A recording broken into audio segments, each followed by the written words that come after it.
in the set text we get a view of Horace setting out on this journey together with his companions, and the different ways in which they travel through Italy. So part of the journey has to be taken on a barge, which again induces a certain amount of amusement, in that the barge is supposed to get going and everyone goes to sleep expecting to be somewhere different when they wake up in the morning, but the guy in charge of the mules which are supposed to pull the barge along goes to sleep himself, and the journey gets nowhere. And there's a bit of a joke there about the way that this is a poem about a journey which takes a while itself to get going, just as the journey does.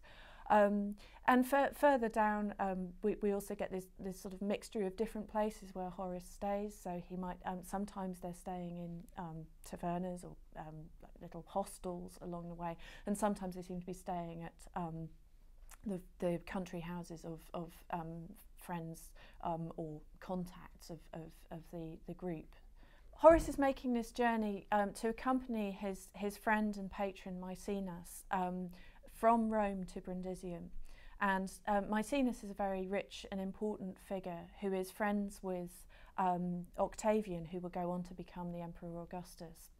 And at this point in history, Octavian and Mark Antony are, having been allies earlier on, starting to find their differences more overwhelming than the things they have in common. And there's a danger that civil war is going to break out again at Rome.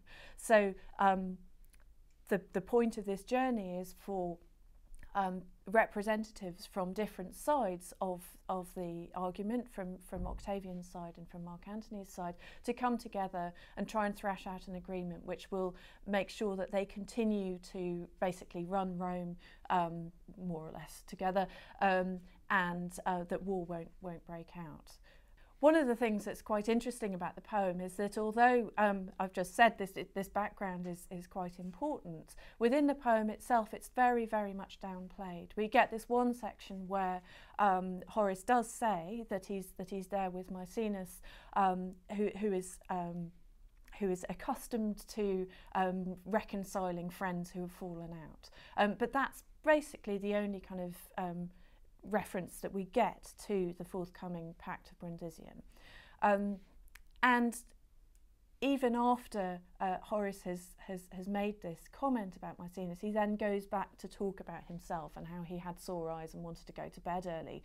So all the time he's kind of drawing us away from the what's really important about this journey, and bringing it back down to what's important about it as far as Horace is concerned, which is that he's tired and he's footsore and his eyes are sore, and things aren't happening quite as he might like them.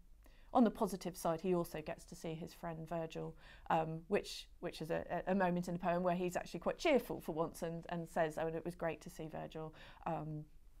And you know, and really nice. But then again, we went to bed early while Maecenas went off to do other stuff. So again, this kind of theme of Horace being not a great traveller in many ways, and also very much kind of pointing to the way in which he is on the sidelines of these very important political events.